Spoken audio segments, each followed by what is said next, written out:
Another day, another show, and we all are gearing up for the Boxing Day Test match that would be starting from tomorrow. It would be South Africa versus Pakistan. बड़ा important ये पूरा मरहला होगा South Africa के लिए, because South Africa is in contention for World Test Championship. उसके हवाले से बात करेंगे. साथ ही साथ दूसरी तरफ इंडिया ऑस्ट्रेलिया भी एक दूसरे के मद्दे मुकाबिल होंगे बॉक्सिंग डे टेस्ट पे. उसके हवाले से भी थोड़ी सी डिस्कशन करेंगे. मैं हूँ सवेरा पाशा और मेरे साथ मौजूद हैं हाफिज मोहम्मद इमरान. और बिल्कुल सवेरा जैसे अपने पाकिस्तान की टेस्ट सीरीज का जिक्र किया है, इस सीरीज के आगाज से कबल ही पाकिस्तान में ये जेर बहस है कि क्या बाबर आजम नंबर 3 पर आएंगे और क्या वो कामयाब रह पाएंगे या नहीं रह पाएंगे, क्योंकि उनकी टेस्ट मैचेस में अब तक की ज़्यादातर बेहतर कारकर्दगी नंबर 4 पर है. और अगर अब्दुल्ला शफीक ड्रॉप होते हैं, उनकी जगह पर शान मसूद ओपन करते हैं, तो फिर बाबर आजम नंबर 3 पर आएंगे. तो ये एक अहम मौजू है जिस पर गुफ्तगू रहेगी. फिर पाकिस्तान किस प्लेइंग 11 के साथ जा सकता है, ये भी बातचीत ज़रूर करेंगे. हमारे साथ स्टूडियो में मौजूद हैं सीनियर स्पोर्ट्स जर्नलिस्ट जनाब शाहनवाज राना साहब. अस्सलाम वालेकुम राना साहब. जी वालेकुम सलाम. बहुत बहुत शुक्रिया. और senior sports journalist anchor person Syed Yahya Hussaini भी हमारे साथ मौजूद हैं. याहिया साहब अस्सलाम वालेकुम.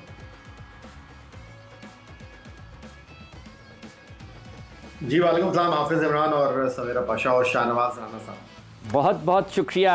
याहिया, क्या आपको लगता है कि चूंकि बाबर आजम से अगर गुफ्तगू शुरू करते हैं तो रन्स उनके आए वाइट बॉल क्रिकेट में, अब आपको लगता है कि उनका बैटिंग ऑर्डर अगर चेंज हो रहा है तो फिर उनके लिए कुछ मुश्किलात हो सकती हैं, या फिर ये पाकिस्तान टीम के लिए एक बेहतर फैसला भी हो सकता है, क्योंकि अजहर के बाद अभी तक पाकिस्तान एक स्पेशलिस्ट नंबर 3 के बैट्समैन की तलाश में तो है.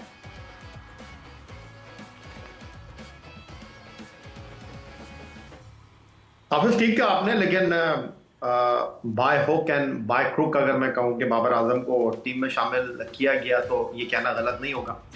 और दूसरी तरफ जो इम्पोर्टेंट चीज़ है वो ये कि बाबर आजम की ओडीआई फॉर्म को यूटिलाइज करने की कोशिश की गई.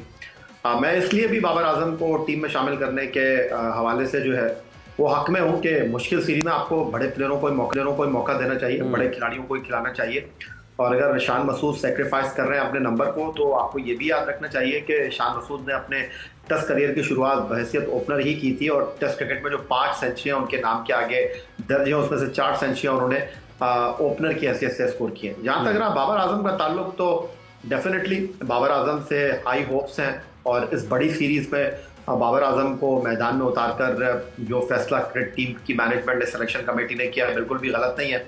क्योंकि बहरहाल बाबर आजम को आपने टीम में शामिल किया है तो बाबर आजम के लिए भी ये बड़ी इंपॉर्टेंट सीरीज होगी, क्योंकि बाबर आजम के लिए भी इतना आसान होगा नहीं. क्योंकि अगर आप उनको टीम से बाहर रखते फिर आप उनको टीम में लेकर आते, तो सिचुएशन कुछ इस तरह है कि बाबर आजम बिना फर्स्ट क्लास क्रिकेट खेले हुए, बिना अपनी आप को मनवाए हुए टीम में वापस आ रहे हैं. मैं वाइट बॉल क्रिकेट की बात नहीं कर रहा, मैं बात कर रहा हूँ टेस्ट क्रिकेट की. तो ये उनके लिए भी बड़ी इंपॉर्टेंट चीज होगी. और चैंपियंस ट्रॉफी तक मेरा ख्याल है कि बाबर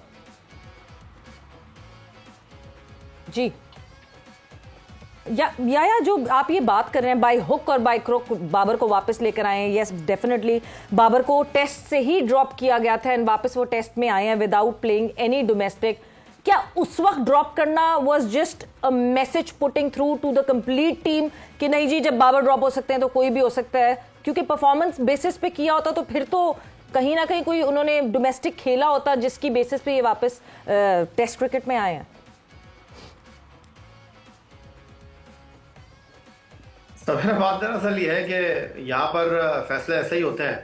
और आप बाबर आजम की बात कर रही हैं, तो बाबर आजम को टीम से ड्रॉप करना जो है वक्त की ज़रूरत थी. आप कामरान गुलाम को लेकर आए, तो कामरान गुलाम ने जो है वो अपने मसल्स को शो किया, और कामरान गुलाम ने बताया कि जी आप right man for the right job का इंतखाब करें. आप कब तक नामों के साथ ट्रैवल कर सकते हैं, कब तक नामों के ऊपर जो है आप कॉम्प्रोमाइज कर सकते हैं. तो ये सिर्फ बाबर आजम की मिसाल नहीं है, लेकिन बाबर आजम उन्होंने सर्व किया पाकिस्तान क्रिकेट को, माजी में परफॉर्मेंस का मुजाहरा किया है, तो ठीक है उनको एक और मौका मिलना चाहिए. और जनूबी अफ्रीका के खिलाफ आप 7 प्रॉपर बैट्समैनों के साथ मैदान में उतर रहे हैं, तो ऐसे कैसे हो सकता था कि बाबर आजम बाहर बैठते? क्योंकि अब्दुल्ला शफीक जो है वो कहते हैं ना कि कुछ शहर के लोग भी जालिम थे, खुद को भी कुछ मरने का शौक था. तो अब्दुल्ला शफीक ने तो सारे बॉक्सेस जो है वो खोल के रख दिए कि आइए और आप मुझे बाहर कर दीजिए. तो परफॉर्मेंस जो है वो वनडे क्रिकेट में खराब थी, शामिल आपने उनको टेस्ट टीम से बाहर कर दिया है. तो अगर मुल्तान टेस्ट मैच की पहली इनिंग जहां उन्होंने सेंचुरी स्कोर की थी, उसके बाद अगली 5 इनिंग में वो कोई 50 भी नहीं कर सके, तो उनको ड्रॉप किया गया, बिल्कुल ठीक किया गया. लेकिन ये सिर्फ बाबर आजम का मसला नहीं है, हमारी टीम में भी आप मुस्तकबिल में भी देखेंगे चैंपियंस ट्रॉफी में हम कुछ पुराने खिलाड़ियों की तरफ वापस जा रहे हैं। चैंपियंस ट्रॉफी में हम पुराने खिलाड़ियों की तरफ वापस जा रहे हैं। ये अब्दुल्ला शफीक वाला जो जिक्र किया है, कुछ उंजवी रामो औखियां सन, कुछ गल विच गम दा तौक भी सी, कुछ शहर दे लोग भी जालिम सन, कुछ सानू मरंदा शौक भी सी। लेकिन आपकी तो आज यौम पैदाइश है राणा साहब, आपको तो यौम पैदाइश मुबारक। सबसे पहले तो हैप्पी बर्थडे। 25 दिसंबर को बड़े लोग पैदा हुए। हाँ, बड़े बड़े, हाँ बड़े बड़े लोग हजरत ईसा अलैहिस्सलाम से लेकर बहुत बहुत शाहनवाज राना तक जो है आपको बहुत बहुत मुबारक हो यौम पैदाइश। और ये अब्दुल्ला शफीक वाला जो मामला है जैसे, और बाबर आजम का नंबर 3, पहले तो भाई मैं अपने भाई याहिया हुसैनी को दाद दूंगा कि उन्होंने क्या खूबसूरती के साथ उर्दू तर्जुमा किया। हाँ। कुछ शहर दे लोग भी जालिम सन थे, कुछ सानू मरंदा शौक भी सी। ठीक है ना। तो दूसरी बात ये कि जाहिर है कि जब आप परफॉर्मेंस ही नहीं देंगे तो फिर कहीं ना कहीं आकर कभी ना, यार आप 7 मरतबा 0 पर आउट हो चुके हैं, ठीक है या नहीं। और अब आपने एक और मुनफरिद रिकॉर्ड बना लिया कि एक सीरीज में आपने 1 रन भी नहीं की, ठीक है ना, सीरीज ऑफ डक, ठीक है ना, मुसलसल 3 मरतबा। तो फिर मेरा ख्याल है कि इखलाकी तौर के ऊपर भी और वैसे भी बनता नहीं था कि असद शफीक जो है, अब्दुल्ला शफीक जो है वो मौजूद हों टीम में।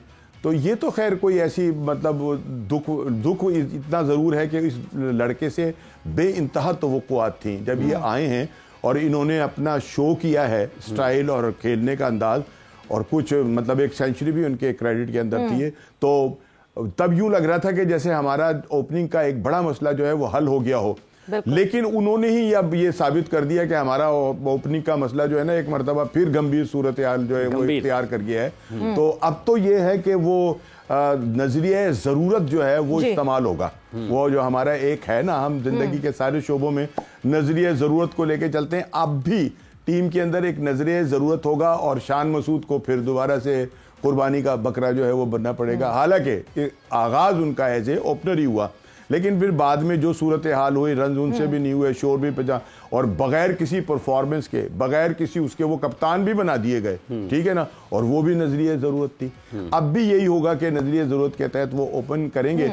बाकी बाबर की अगर बात आती है तो बाबर तो ने जितनी क्रिकेट खेली है वो रन्स बनाने के ऊपर ही खेली है। ये अलग बात है कि उनसे नहीं हुए, लेकिन अब अगर वो कंटिन्यूसली रन्स बना रहे हैं, उनके बल्ले से रन्स उगल रहे हैं, तो मेरा ये ख्याल है कि अब टेस्ट मैच में भी उनसे बहुत सारी उम्मीदें जो हैं वो रखी जा सकती हैं। और फिर शेर कुछ करे ना करे, लेकिन शेर दा डराव बड़ा होता है, ठीक है ना।